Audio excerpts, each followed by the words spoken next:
Hello everyone, good morning and welcome back to my channel daily blog Indian চ্যানেলে আবারও একটা নতুন ব্লগে তোমাদের সবাইকে অনেক অনেক ভালোবাসা ও স্বাগত জানাচ্ছি। তোমরা সবাই কেমন আছো? আশা করছি সবাই খুব ভালো আছো, সুস্থ আছো। আমিও ভালোই আছি। আর দেখো, সকালবেলা ঘুমের থেকে উঠেই দেখি কি বাইরে বৃষ্টি শুরু হয়ে গেছে। আর অ্যাকচুয়ালি কটা দিন ধরে না এত পরিমাণে কারেন্ট যাচ্ছে, সকালে ওই 7:30 8টা নাগাদ কারেন্ট যাচ্ছে আর আস্তে আস্তে 11:30 12টা বাজিয়ে দিচ্ছে।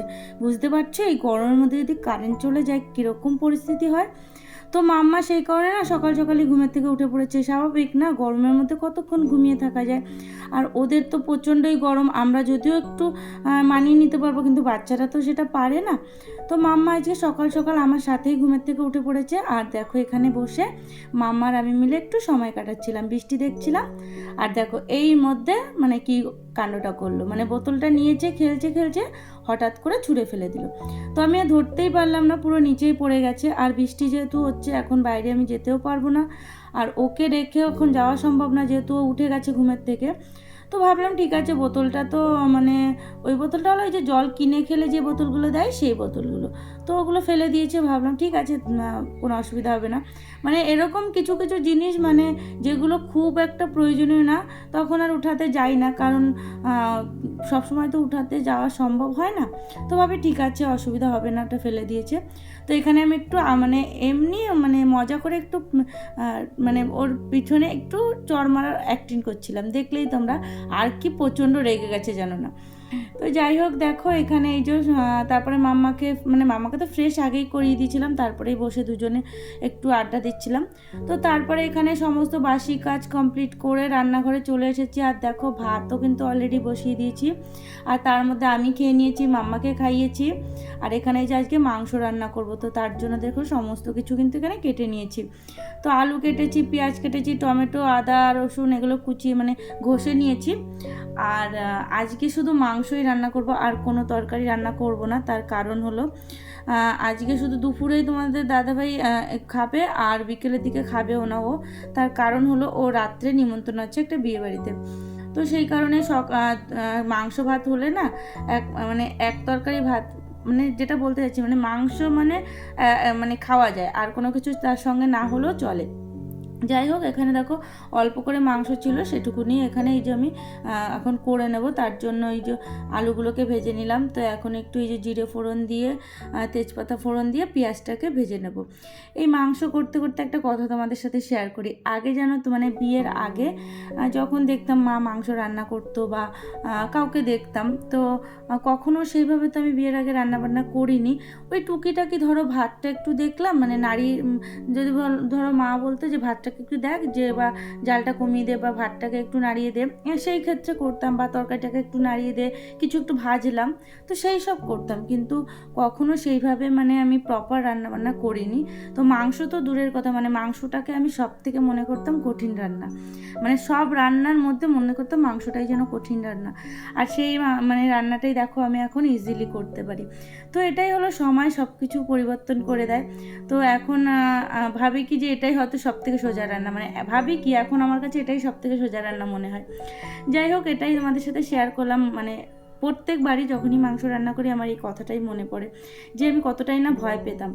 তো যাই হোক, দেখো এখানে যে মশলাটা কষানো হয়ে গেছে, আর এখন এই যে মাংসটাকে দিয়ে দিয়েছি। তো মাংসটা আজকে বেশি ঝোল করব না, কষানো মানে একদম গামাখা ঝোল করবো, হালকা একটু ঝোল দেবো, বেশি দেবো না। কারণ যেহেতু এটা দিয়েই ভাতটা খাবো, তো একদম যদি আমি ড্রাই করি মানে পুরো কষানো রাখি, তাহলে মানে ভাত খেতে পারবো না। মানে একটাই তো আইটেম করছি সেই কারণে।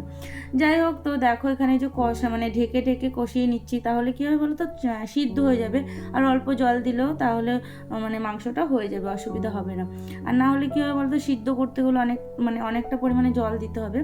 যাই হোক, মাংসটা প্রায় কষানো হয়ে গেছে। এখানে যে আলুগুলো দিয়ে দিলাম, যেহেতু আলুগুলো চন্দ্রমুখী আলু, তো সেই কারণে ভাজার সময় তো অনেকটাই সিদ্ধ হয়। তারপরে যদি আমি একদম কষানোর শুরুর থেকে দিয়ে দিই, তাহলে একদম গলে যাবে, কোনো অস্তিত্ব থাকবে না আলুর। আর আলু না মাংসের একটু শক্ত শক্ত থাকলে ভালো লাগে, মানে পুরো সিদ্ধও হয়ে যাবে কিন্তু তার মধ্যে যেন আলুটা গোটা থাকে, এই আর কি। তো যাই হোক, দেখো অল্প করে কিন্তু এখানে একটু আমি এই যে জল দিয়ে দিচ্ছি, ধরো 1 বাটি 1.5 বাটির মতো জল দিয়ে দিচ্ছি। আর জলটা কিন্তু আমি গরম করে নিয়েছিলাম। তো তারপরে এখানে দেখো এই যে গরম মশলা দিয়ে দিলাম, দেন আমার কিন্তু মাংস রেডি। তো দেখো এই যে তোমাদের জন্য দেখিয়ে নিই। আর হ্যাঁ, বলে রাখি, এখানে যেহেতু মাংস করেছি, এখানে একটু হলেও ঝাল দিয়েছি আর মশলাটাও অনেকটাই আছে, সেই কারণে না আমি মাম্মার জন্য কিন্তু মানে আলাদা করে রান্না করেছি, মানে প্রেশার কুকারে ওর জন্য আলাদা করে রান্না করেছি, মানে ওই সিদ্ধ ভাত মতো একটু সিটি দিয়েছিলাম। তো যাই হোক, এখানে দেখো যে কড়াইয়ের মধ্যে তোমাদের দাদাভাই আবার কী হয় বলো তো, মাংসটার মানে মাংস দিয়ে ভাত দিয়ে একটু ভেজে দিলে ওই গ্রেভিটা দিয়ে ওটা বেশ ভালো খায়, তো ওটাই ওকে করে দিলাম। আর এখানে দেখো এই যে 3:30 পৌনে 4টে নাগাদ আমাদের অ্যাকোয়াগার্ডের মানে ঠিক করার জন্য, ঠিক বলতে কি মানে এএমসি করা রয়েছে, তো এএমসি মানে অ্যানুয়াল যে সার্ভিসটা সেটা সেই মানে তার জন্য একটা সার্ভিস থাকে 4 মাসের মাথায়, তো সেটাই করতে এসেছিলো। তো ফিল্টারগুলো খারাপ হয়ে গেছিলো, সেগুলোকে আবার চেঞ্জ করে দিল। কদিন ধরে অ্যাকোয়াগার্ডটা একটু মানে প্রবলেম করছিল। যাই হোক, দেখো এই যে গুড ইভিনিং এভরিওয়ান, সন্ধ্যাবেলা চলে এসেছি। আর এখানে দেখো মানে এঁঠো বাসনপত্র মানে যা যা ছিল সমস্ত কিছু দুপুরে আর ধোয়া হয়নি, সেগুলোকে ধুয়ে মেজে একদম রান্নাঘর পরিষ্কার করে নিয়েছি। আর এখন আমি যে মাম্মার জন্য একটু খিচুড়ি বসাবো, তার কারণ হলো দুপুরে তো ওর জন্য হালকা করে একটু সিদ্ধ ভাত করেছিলাম, তো সেটাকে ওকে খাইয়ে দিয়েছিলাম, ওটা আর নেই। আর অ্যাকচুয়ালি ওটা রাখলেও গরম গরম তো ভালো লাগে, আর ঠান্ডা ভাতটাও খেতে পারবে না, মানে ও ঠান্ডা সিদ্ধ ভাতটা খেতেও চাইবে না। তো সেই কারণে এখানে দেখো ওর জন্য একটু খিচুড়ি করবো, তো সবজিগুলোও কেটে নিয়েছি। আর এটা মানে ওর জন্য খিচুড়িটা করার মেইন কারণ হলো একটুখানি মাংস রয়েছে, ওই মাংসটা দিয়ে আমার হয়ে যাবে রাত্রে খাওয়া দাওয়া। আর তোমাদের দাদাভাই তো বেরিয়ে গেছে মানে নিমন্ত্রণ খেতে, তো ও তো আর রাত্রে খাবে না, তো মাম্মাকে তো আর ওই মাংস দিয়ে এখন খাওয়াতে পারবো না আমি, সেই কারণে ওর জন্য এখন খিচুড়িটা করে নিচ্ছি। তো দেখো এখানে এই যে সবজিগুলো সমস্তটা দিয়ে দিলাম, আর এখানে এই যে টমেটোটা অর্ধেক দেবো, পুরো টমেটোটা মানে দেবো না।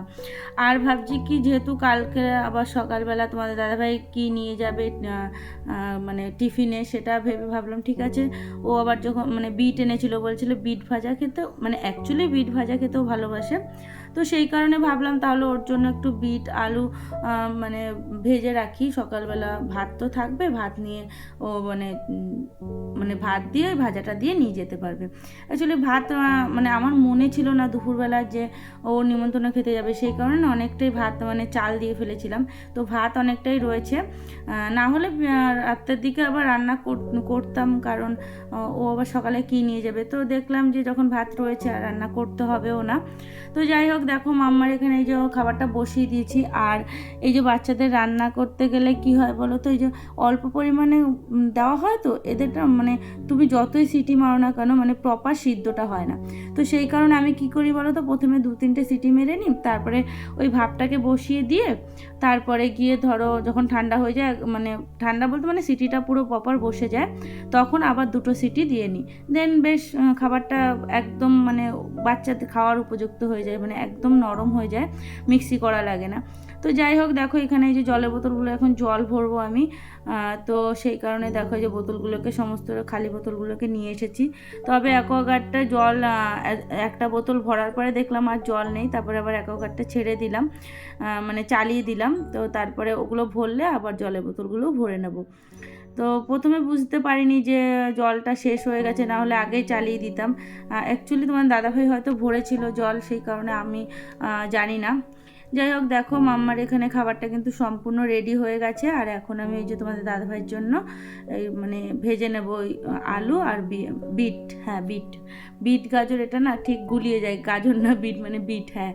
তো যাই হোক, দেখো এখানে এই যে তেল দিয়ে দিলাম, তারপরে এই যে বিট গাজরটাকে আমি দিয়ে দেবো, তো তারপরে ভেজে নেবো। আর এখানে না আমার একটু মানে ভুল হয়ে গেছে, আলুগুলো যত মানে যদিও বড় বড় করে কেটেছিলাম, তবুও কি বলো তো, যেহেতু চন্দ্রমুখী আলু তো একটু যদি পরে দিতাম আলুগুলো তাহলে ভালো হতো, তো একদম যেন না আলুগুলো মানে গলে গিয়েছিল, আর বিটগুলো তো খুব একটা তাড়াতাড়ি সিদ্ধ হয় না।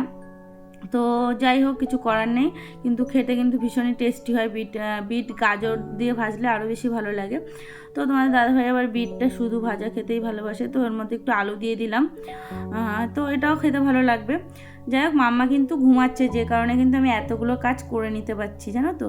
তো তোমাদের দাদাভাই বেরোনোর আগেই মাম্মা ঘুমিয়ে পড়েছিল, তো তখন আবার ও এসি চালিয়ে দিয়ে গেছে, বললো যে প্রচণ্ড গরম রয়েছে, তাহলে মাম্মা ঘুমাচ্ছে যখন এসিটা চালানোই থাক। মানে ও বেরোনোর আগেই চালিয়েছিল এসিটা, তারপরে আর বন্ধ করেনি। যাই হোক, মাম্মা এখানে ঘুমাচ্ছে, আর দেখো আমার ভাজাটাও কিন্তু হয়ে গেছে। আর এখন অলরেডি 9:30 বেজে গেছে, তো ভাবলাম যে মাম্মা যেহেতু ঘুমাচ্ছে তো এই ফাঁকে আমি খেয়ে নিই, তারপরে মাম্মা উঠলে মাম্মাকে খাওয়াবো। আর মাম্মা উঠতে উঠতে জানো না, তোমাদের দাদাভাই বাড়ি এসেছে, তারপরে ও ঘুমের থেকে উঠেছে। মানে বুঝতে পারছো, তারপর রাত্রেবেলা কিন্তু ও মানে অনেকক্ষণ একটু খেলেছে, তারপরে গিয়ে ঘুমিয়েছে। তোমাদের দাদাভাই বলছে যে আমি কিন্তু এখন মানে একদম টায়ার্ড হয়ে গেছি, আমি ঘুম দেবো, তুমি ওকে সামলাবে। আমি বলছি তুমি কখনই বা সামলাও। যাই হোক, তো এখানে দেখো ভাতটাকে নিয়ে নিয়েছি, এখন ভাতটা আমি খেয়ে নেব। তারপরে সমস্ত মানে রান্নাঘরে বাসি না সরি সমস্ত যে কাজকর্মগুলো রয়েছে সেগুলোকে গুছিয়ে রাখবো। তোমাদের দাদাভাই জলের বোতলে জল ভরে রাখবো, মানে যা যা গোছানো সমস্তটা গুছিয়ে রেখে তারপরে যদি তার মধ্যে মাম্মা উঠে যায়, তাহলে মানে ওঠে তো নিয়ে এটাই ভেবেছিলাম যদি উঠে যায় তাহলে ওকে খাইয়ে দেবো। যাই হোক, চলো ভিডিওটা তাহলে আজকে এখানেই শেষ করলাম। ভিডিওটা তোমাদের কেমন লাগলো অবশ্যই কিন্তু কমেন্ট করে জানিও। ভিডিওটা ভালো লাগলে অবশ্যই একটা লাইক করে দিও, নতুন তোমরা প্লিজ আমার চ্যানেলটা সাবস্ক্রাইব করে দিও। তো দেখো এখনো কিন্তু মাম্মা ঘুমের থেকে ওঠেনি।